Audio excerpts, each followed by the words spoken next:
And welcome to Two Old Chicks Who Know a Lot of Shit. I'm Wanda Lloyd, a retired newspaper editor and author of the memoir Coming Full Circle from Jim Crow to Journalism. Now, I'm here with my co-host, Tina McElroy-Ansa, who is co-editor of our anthology Meeting at the Table. Hey, Tina. Hey, Wanda. Hey, everybody. I am indeed Tina McElroy-Ansa. I'm the author of 5 novels: Baby the Family, Ugly Ways, The Hand I Stand With, You Know Better, and Taking After My Dear. And I'm the founder of the nearly 20-year-old Seattle Writers Retreat, which my partner and 56-year friend, Wanda Lloyd, helped me do this past year. And it was a real success. Thank you very much, partner.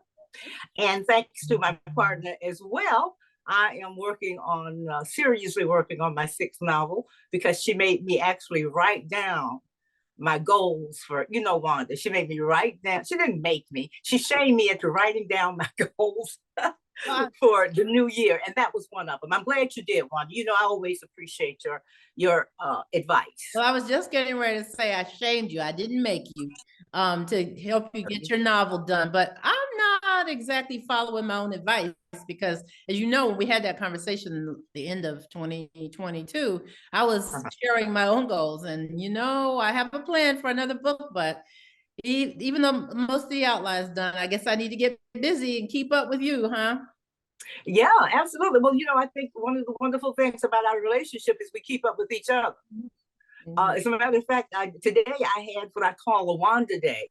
I had a number of stops, and while I was out, I remembered, I can take care of that while I'm out. And then I said, I may as well go by the post office while I'm out. That is not me. That is Wanda taking care of lots of things. But I accomplished a lot, Wanda. Well, I'm glad I was able to inspire you. So, or shame, inspire or shame, whichever word you want to use. So, why don't we check in? What's been happening with you in the last few days? Well, actually, Wanda, I have 2 check-ins, 2 check-in items this time. I've certainly not, as I say, usually been as busy as you, except for today.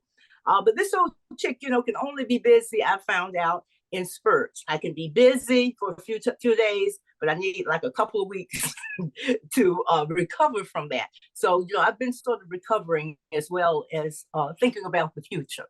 But many of you know that I have 2 kitties, a boy and a girl, and that Wanda has a little doggy, a girl, Bella.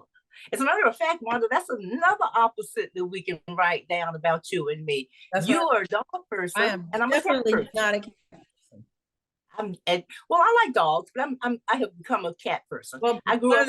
One of the reasons is my husband is allergic to cats. I didn't know that. We found that out probably 20 years ago when we went to stay with Shelby in an apartment. She had a roommate, and we didn't know her roommate had a cat, because it was Christmas and the roommate and the cat were gone. They went home wherever home was. Yeah. And he got sick, and then he would go back to the hotel and he was fine. And then he would come back the next day to the apartment. So we realized then that he's allergic to cats. Yeah, there's something in that apartment. I never thought that. Never knew that. It's so amazing. You know somebody for what, 56 years? You know their husband for like half of 30 of those years. And I never knew that. Well, we are different as far as cat and dog people go, but we are both the same in caring about my pets, that they're special to us, close to us, keep us company, especially, we live kind of loner lives, we're at the computer, and I sometimes I'll talk to Wanda, and she'll be, kind of talking under her breath. I said, what are you doing? She says, Bella's in my lap. She's keeping me company while I work, and once in a while you'll hear a kitty. You say, is that a kitty? Because you don't often hear them. So, we are different. But Wanda, as you well know, I've been having a little trouble with my girl cat. She's had some digestive problems, and she was losing weight. And so I did take her to the vet, and we found out that she has hypothyroidism. Your thyroid is that, I know a lot about your thyroid, because I believe in keeping us old chicks, keeping our thyroids going, because that keeps energy, that keeps us our weight stable. It keeps a lot of things. So I knew a lot about the thyroid when the vet told me, and it made sense that she was running too fast. Or if you hyper hypothyroidism. You're running too fast. If you're hypo, you're running too slow. Low. Okay, so she's running too fast. She has hyper thyroidism, and it was giving us some stomach upsets, and we're the ones who clean up after our pets, so that was a problem for me as well. And she was just off her spark. You know how Meijin is a live wire, and she was a little off her spark.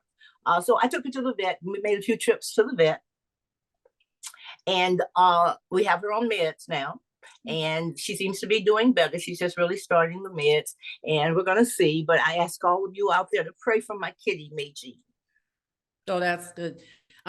So she's doing okay. I'm glad the medicine's working. So that's it is indeed. And my second check-in is, as you and many of our listeners and our friends know, about the stunning exhibit of my St. Simon's Island friend, Annabelle Lee Washington. Her oil paintings were inspired by her move from Detroit. She was a city girl, and she retired down here and discovered that she was this wonderful, wonderful artist, just going to art classes. And so she had a second career, a wonderful second career. She was a social worker for most of her life, and then she retired and discovered that she was an artist. So my husband and I possess the largest number of her paintings. We were supporters of her. She passed away in 2000. Mm-hmm. But there is an exhibit at SCAD, Museum of Art in Savannah. Mm-hmm. There's also a SCAD campus in Atlanta, but this is on the main campus here in Savannah. And we had a couple of weeks ago, we had this wonderful, wonderful reception that you held in your home for us, and a wonderful exhibit. The Annabelles were seen for the first time, and it was just exciting. It was exciting. It was exciting to see the work up, and it was exciting to see how people were drawn to it. Mm-hmm. I think in the first day that it was up, I was told that 1,000 people got to view Annabelle's painting. So I was thrilled about that. But I want to remind people that, it's not just for us, and it's going to be up for a while. It's at the SCAD Museum of Art in Savannah. It's in a public space. So you don't have to pay to go into the gallery. You just come into the door and look to the right, and it will be up through May 15th. Mm-hmm. And can I just say, SCAD, for those who don't know, is Savannah College of Art and Design. Is a very, very famous, well-known, successful college of art. But a lot of people don't know what SCAD is. And I also I had a friend come by the house today. She had to come and pick something up. And she mentioned that she saw us at the exhibit because we did a tour and some other things in a video in the museum, and she said, "Oh, that art was beautiful." And she was not familiar with Annabelle and her. She really appreciated it. So she said, I saw Tina across the room. I didn't say anything, but I was there. I saw her leaving, and so I knew she was in there. But she just wanted you to know that she enjoyed it and she appreciated it. Oh, that just tickles me, and I hope it tickles Annabelle as well. That was my point. I think it's beautiful art, and we have another project. What's going to happen to it later on? We'll talk about that later on. But what I wanted to do is to let people know that it is up until May 15th. It's an African American artist, an artist you may not know about, one whose work reflects African American culture in the Geechee Gullah Coast, and there are only so many of Annabelle's paintings, and I'm glad that, again, 1,000 people plus your friend saw her work. And I've been following you on your posts about it on social media, and I've seen a few people say, "I guess it's time for a road trip to Savannah. We got to go see it." One of them is in Atlanta, and I think one's in South Carolina. So folks are coming. I've been getting phone calls from friends saying the same thing. Well, and they all ask the same thing. Well, when are you going to be there? So Tina, when will you be back at the SCAD exhibit? Well, I will be back on the 28th of February. There's a huge celebration that SCAD gives for the artists that have hung. Is that the correct? That have hung, their art has hung in the museum.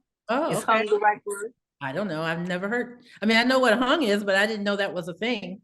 Well, people are hanged, and I think art is hung. I Hung. can't. Oh I yeah, can't remember. yeah. I would say hung, but I would say displayed because some things aren't hung. Some things are three-dimensional on That is tables. true. That Yeah, is true. yeah. But they Exhibited. will be Exhibited is the word you're looking for. exhibit. Yeah. Okay. For artists that have had exhibits Uh-huh. I think in the last 3 months. And I've been told that it's a big party and that I, invite people. So, I've been inviting, everybody to come to it. So I will be back on the 28th. And it's no telling when I'll be back. I'll tell you what, Wanda, I miss my walls right now are absolutely bare because they had Annabelles. We had as many Annabelles as we could get in our small house hanging because she's always been out. She's never been, packed away. So we always had Annabelle's out. So I'm missing her. So I may just jump in the car one day, Wanda, and surprise you and say, hey, look, I'm in Savannah. Meet me at SCAD MOA and we'll have lunch. You jumping in the car and surprising me will be a surprise. But come on, because Okay. your room is always there. I almost gave it away last night to some company I was going to have, but that didn't work out. So your room is still there. Thank you very much. I do appreciate it. When I come, Wanda, when I come into my room at your house, I say hello, room. I speak to it every time. I have to tell y'all, it means the world to me that Wanda and her husband have opened up their arms and their home to me, and let me come in and be presumptuous about taking a room, and it's Shelby's room, and saying no, it's not Shelby's room. Where's Shelby going to sleep when she comes in? So I do appreciate that. It means a lot, not only when we're, I'm at this age, but it means a lot when you're young and your posse supports you and people, you have somebody that you can depend on. It's important.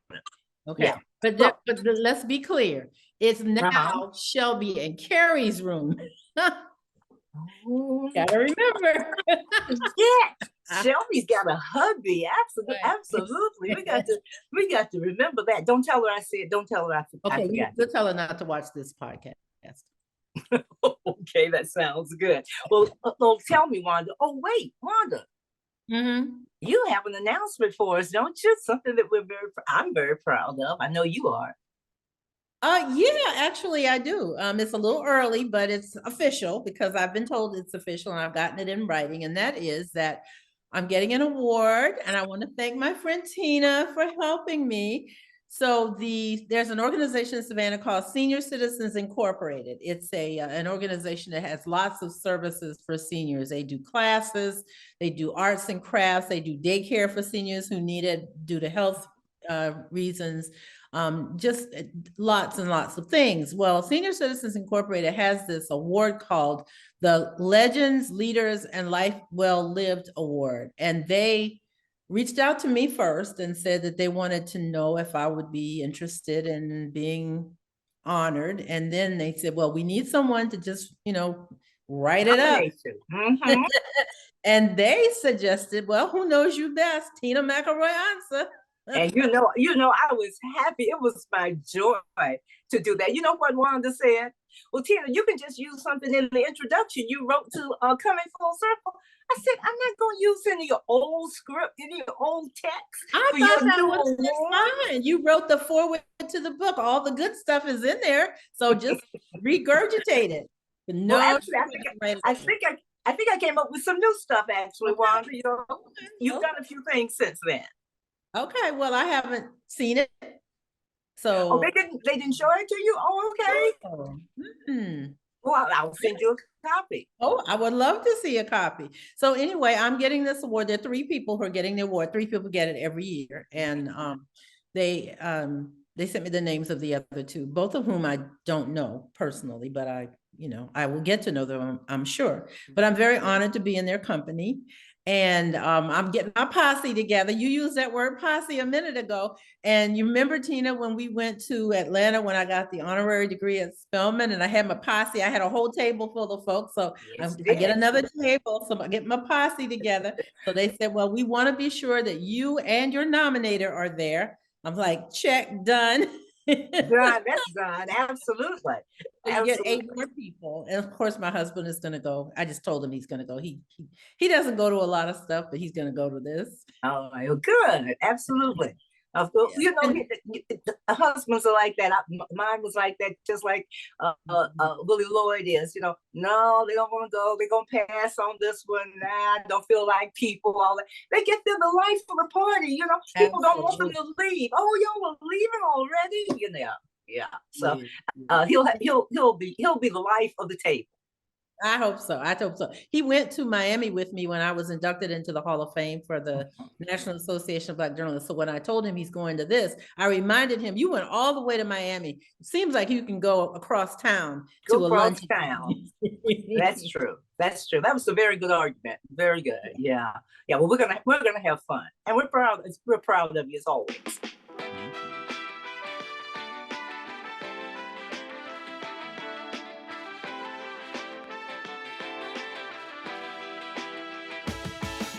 Well, I guess y'all know that Wanda and I have been involved with work surrounding truth and information our whole lives. Books and newspapers, speaking engagements, essays, editing, novels, memoirs. We pretty much have covered the territory as far as media is concerned, and we're self-proclaimed word nerds on top of it. Wanda even did a whole speech on word nerds. Oh, I love being a word nerd. Yes, absolutely. And we're information babies too, because both of us started out our careers in Atlanta, not you, but on the copy desk. And the copy desk are known, the copy editors are known for being information babies and word nerds, because that was your job. You know, you had to know a lot of things to edit all the copy that comes in through a newspaper. And so as word nerds, as information babies, as mothers, as godmothers, we felt that we had to speak out publicly about the recent attacks on Black studies, on race and inequality, on even, you know, history, how our history is taught, what is taught in our history, and what is being left out. And we're concerned and outraged about the increasing efforts, my goodness, Wanda, to ban books. I mean, I don't even, the words coming out of my mouth amaze me that we're talking about banning books, especially books about African Americans or people of color, period. Books, including, Wanda, the books that I've read about Black and brown achievers, like baseball's Hank Aaron and baseball's Roberto Clemente. I mean, it's frightening, but it's also a call to arms. Yeah. You know, a lot of attention has been focused on Florida and Governor Ron DeSantis' campaign to not only to ban books, but to alter the curriculum to saying that they can't study Black history, AP Black history, the advanced placement Black history. They have a basic course on Black history. I have not seen the curriculum, but I have a feeling it's, how do I say this nicely? Whitewashed, that's a word, so I'm going to use it. I don't like that word, but I have a feeling that basic course is just not as thorough, obviously, as any AP course would be. And for those students who really want to study Black history, or in the case of Savannah State, there's a major in Africana Studies. That's a whole nother thing, because they're getting ready to do away with the Africana Studies major, believe it or not. So there's a whole lot going on around books. And I even think about my own memoir, and you know, I always have a copy, Coming Full Circle from Jim Crow to Journalism, because quite frankly, Tina, I have been in Savannah. You know, I wrote this book in Savannah, and the first few chapters were the history of my life and my life growing up in the era of Jim Crow. Not one school in Savannah has invited me to come and talk about this book. And you've talked to someone about it. I mean, you have actually, you know, gone in and asked, well, why is this the way? And I think you've offered to go into schools, you know, to talk about this. It is a serious subject, and I think that it's something that's growing. And we were talking about the book bans. I read today that teachers in Florida were being advised to, you know, cover up, put book covers, a brown paper bag, I guess, covers like we used to do in grammar school on our school books, so they, you know, so they won't be shown, so the covers won't be shown, so the students won't, you know, that there's shelves and shelves of books that have been just taken from the schools because now they're banned. They have been decided, and the board of this is the board of who decides the what books are. I can't think of. Well, I don't know the books, but the State Board of Education decided with the governor to cancel the AP class. But Tina, guess where that school system, because we read an article about it, it's Manatee County. That's the county that Shelby and Carrie live in. That's one of the other county they talk about is Duval, and Duval is just right across the state line from, we go to Jacksonville. That's Jacksonville. I can go to Jacksonville to catch a plane. One of the things that's just really frightening about this, and I'll use the word frightening because I think that it's the first step. That we thought but this just wouldn't happen. I don't think that we're being hysterical. But speaking of word nerds, that the root word is for hysterical, and hysterectomy and all the rest is hystero. And that means the uterus or the womb. And sometimes, like in hysterical, it's used against us. The word is used against us. But I don't think that we're being hysterical when we fear that many of us are ignoring the science in the United States that we, ironically enough, studied in history. We studied Nazi Germany. And we studied about book burning, that it began with book burnings and bannings. It didn't start with the Holocaust with them. It started in small ways, just the way that we're seeing now, banning books, deciding what history is, what history is right, whether, that slavery shouldn't be taught. I mean, all of these things are just incremental steps. But I think that they're warning signs for us. And I think that, speaking of hysteria, I think that men and women should be upset about this, and and defend the right to read and to learn our entire history. I mean, it's also, I would think, against the Second Amendment, the free speech. Yeah, I did get the amendment right. First Amendment, freedom. First Amendment. I'm sorry, First Amendment. Rights to free speech. It's disturbing. Yeah. And actually, Wanda and I really wanted to speak out publicly about this because we're disturbed by this, and we don't think it's a small thing. And we're afraid that, like many things, it's just going to spread to other states. Right now, it's just, Florida is the spotlight is on Florida. But it's not just in Florida. It's not just in Florida. And you're right, Tina. I've always thought that when I hear about banning books, I think of something in ancient history. I think about books that maybe we don't even need to read, because it was so far back. And then when you think about books that are being written about what's going on right now here today, that kids, no wonder kids don't know their own history, because we're banning our history, yours and mine, and people who look like us, people who are Black and brown, and in some areas and gay, and and absolutely, all of these. Anybody who's been othered in this country. And I tell people when I talk about my book, and some other people talk about their books, this is my story. I'm not trying to proselytize or tell you some history that's not true. I'm telling you what happened to me. Other people like Hank Aaron and people who may write memoirs are talking about what happened to them or their life experience, even in a novel. I think about what our friend Dolan Perkins Valdez, Take My Hand, she wrote about this horrible situation in Alabama many years ago. It's a historical fiction, but about excuse me, Wanda, it wasn't many years ago. It was 1973. That's right. We still after we got out of college. Yeah. So absolutely. It's not that long ago that these the stories that are being banned are not that far in history, and we really need to pay more attention.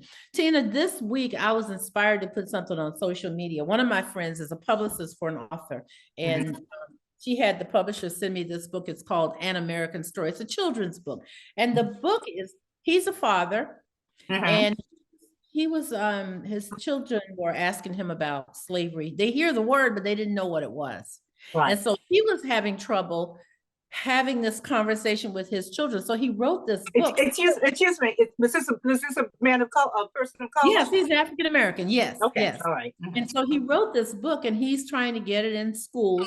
He's going against the tide because here we are talking about banning books, and he has a story about how do you have a conversation with your children to explain in a way that children will understand what slavery was and why it was in a way that doesn't traumatize them. And so I put it on social media and said, parents, grandparents, teachers, in some cases, you need to get a book like this, if not this book. There are books out there that can help you explain what happened, life. What happened? Absolutely. History. History is what, like you say, what happened. And cherry picking what you want to teach. It's not American. It's not democracy, and it's not what I think most people want. The other thing that just come up is just what you said about teaching slavery. Is about many of the complaints have been that teaching about slavery makes white kids uncomfortable. Teaching about a privilege makes white people uncomfortable. It's interesting. I saw a picture of little Ruby Bridges when she was little, going into desegregating the schools in Little Rock. Right. And surrounded by these tall men, grown men, Secret Service, and she had her little bow in her hair, and she going, and the post was, if she could stand this, to be free in America, to be able to learn anywhere she wanted to, white kids ought to be able to at least listen to what happened. But I think also, I think the book is an excellent idea, even though we are talking about books being in peril as far as being banning. But I think there are other things that even in your community that we have strayed from. And that is attending school board meetings, knowing what books are banned knowing what the policy is in your school, no matter what state you're staying in. And, it all involves being involved, taking a stand, knowing what it is, and speaking up. I always think about Alice Walker's book, The Secret of Possessing the Secret of Joy. And I don't want to give away the ending, but possessing the secret of joy is speaking up. It's using your voice for yourself and for others. And I think this is a time to speak up. I don't have children in Glenn County where I live, but I'm going to find a young parent, and we're going to go to a school board meeting. I don't get out much, but I can go to one and raise my voice, or go to one and ask questions. What are y'all doing? What's going on in the schools? Yeah, I think that's a starting point. Yeah. But I think the message is also that parents and grandparents have to take charge of this and read to kids or with kids, because they're not going to get it in school. Yeah, that's interesting. I saw an article recently, maybe you and I were talking about it, about how parents, African-American parents, and it should be all parents, but African-American. Yeah. Particularly. I want white parents to read this book with their kids. I mean, because they need to understand, I'm not trying to change their minds about anything, just to understand what happened. Knowledge. Or other things, not just this book. Well, Wanda, this is a shameless plug, but the book that you and I edited, Meeting at the Table, African American Women, Right on Race, Culture, and Community. We wrote that book for just that reason, to start conversation, to talk about this, so that we're not in our own little clusters of people that we feel comfortable with talking about it, that we come to the table. That's why we titled it Meeting at the Table. Tina, we have been in how many schools, I'm talking about through high school, since Meeting at the Table, to have a meeting at the table? One school. That's right. One school. And it was an excellent, extraordinary event, well planned, well thought out, but like you say, one school.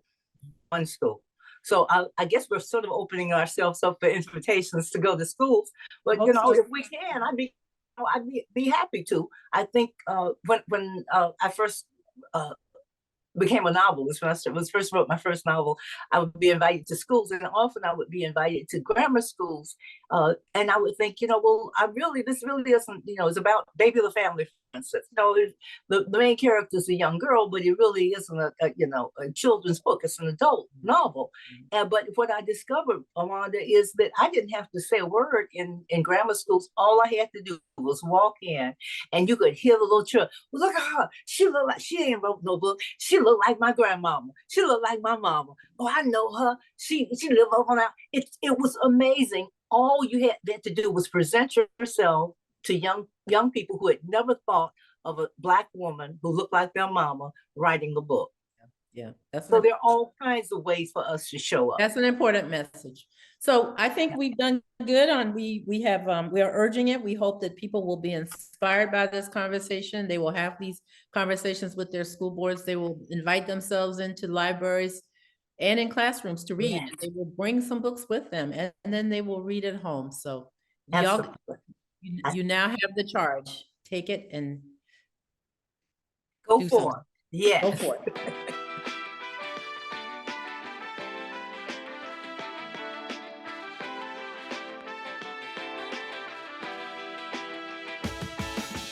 Well, okay, Wanda, you know what time it is. What time is it, Tina? It's time for us to drop some wisdom. Okay? Well, I'll go first. Okay. This is interesting. I was talking to a friend recently, and she was deeply involved in a project, an art project that she was envisioning. It was being done for a new house, and she had in mind exactly what she wanted. It had to do with a family project. And as she talked about it, about finding an artist who she wanted to commission to do this artwork for her. And she began to tell me exactly how she envisioned it and the elements that she thought would go into it, and the medium that she wanted, and all these things that she wanted included. And she seemed to know so much. She wanted it to be a collage. She had photographs and hard copies of things that she might want to include in it. She wanted it to be a husband and a wife, who was in her family background. She had all these elements, and I said to her, she said to me, I've always been interested in art. And she said that she had even taken some art classes when she was younger. And by the end of the conversation, my friend was considering doing the project herself. I mean, she had talked herself into it, because the more she talked about it, you should have seen the excitement. The excitement was just growing. And she said, Tina, do you think I could do it? I said, of course you can do it. I said, you have everything there. And we found, and she looked at the possibility that she was the artist that she was looking for. And so my wisdom really is to try something new. That was completely new to her, even though she had taken some art classes when she was like in, high school. I mean, a long time ago, high school and in college, but she was drawn to that. And she didn't hesitate to try something new. I mean, I could feel her getting off the phone and at least collecting all the elements that she was going to, or thinking about, how she could do this and when she could have time to do that. And, I tell y'all, I tell myself sometimes that, whether it's a virtual class that you might want to take, or a new skill that you want to pick up, or an old skill that you want to hone, or a social group that you want to be a part of, or a workshop. There's so many things to pick from that will enhance your life and not disrupt it. I think that many people think, especially in our age, okay, I'm good. I got this, I got my church, I got this, and we forget, I think, to try something new. Mm-hmm. It changes your life when you do. You see different things. You see things differently. Even in my garden, Wanda, from season to season, I try something new. I try to add some new variety every time. Or I see something that, even like a purple tomato or something. I said, oh, I bet you that'll look good. Even different varieties of tomatoes, different herbs, different variety of herbs. I try to, mix it up and, keep it new. But watching a new plant grow that I've never grown before, and then I get to read about it. And now, of course, we can Google it and all the rest. The old saying, is variety is the spice of life. Yeah. Variety is the spice of life. And it's absolutely true. And you don't have to be an old chick to learn that. Absolutely. And Yeah. we want some younger chicks to learn it. Yeah. Try something new. Absolutely. What about you? Well, you know what? It's funny because I called Tina today to say, Tina, have I given this wisdom before? It feels like an old wisdom, but I'm gonna do it again. So Well, it's a good one anyway. If it's a repeat, it's a good one. I hope so. So, my wisdom is and this comes from my background as a corporate manager. If you bring me a problem, please bring me a solution. Don't bring me a problem without a solution. So this one is for some young professionals. And you know how I talk to my Shelby twice a day, usually. And I was having this conversation. So she called me on the way to work today, and she had a problem at work. She was trying to sort it out. It was, it was sort of a people problem she was working through. And she just wanted to talk to someone about a leadership issue. She just needed some clarity, I guess. And so in the conversation, she mentioned that she was going to have to share this issue with her manager. And that's when I reminded her of something that I say to her over and over again. And I tell so many young professionals, if you bring me a problem, bring me a solution. So that means thinking about it, doing some research, talking it out with someone like Shelby did with me before you share it with your higher up. Your solution may not be fully fleshed out by the time you take it to your manager, but having some kind of a solution will probably help your manager think highly of you and say, oh, they really thought this through. They're not just another thing. They're not just putting another thing on my plate. They're letting me know that there's a problem. They're fixing it. They're working on it. And then we can talk about whether it's the right solution or not. So that's my wisdom. If you bring me a solution. That's a really good wisdom. It works for me, and it works every time. And guess who told me this the first time? Who? My mother. Did she? Yes. Well, decades ago. Yeah. She told me. Well, your mother worked in corporate America, worked in places where probably problems were brought to her as well, and she wanted the solution. Well, when Wanda first said this, I just laughed because it's such a Wanda thing to say. It's so Wanda, but the more I thought about it, the more she talked about it, it is the truth. You don't have to bring the complete solution to the problem, but at least, as you said, let your manager, whoever you're sharing this with, even your husband, say, got to pick up your underwear. This is a deal breaker. You got to pick up your underwear, and you just like sometimes when you're dealing with a child, you say, well, I tell you what, you don't have to, take it to the laundry room and do it, but put it in a stack, or put it in one place, or put it, just something. And I think sometimes it's that next step that you're talking about that allows both of you, the person with the problem, the person bringing the problem in, and perhaps the person who's responsible for this. It allows them to really kind of think about this and be comfortable with it. It really is a good starting place. At least a solution. Well, you can at least say the same way we talk about how much better it is for a writer, how easier it is for a writer to start with some notes that they've been scribbling down than with a blank screen or a blank page. So you kind of have a starting space. So if you go for the solution, if it's not the complete solution, it certainly is a starting place. Really smart. If you said that before, I think it was worth repeating. One. Thank you. Good one. Good one.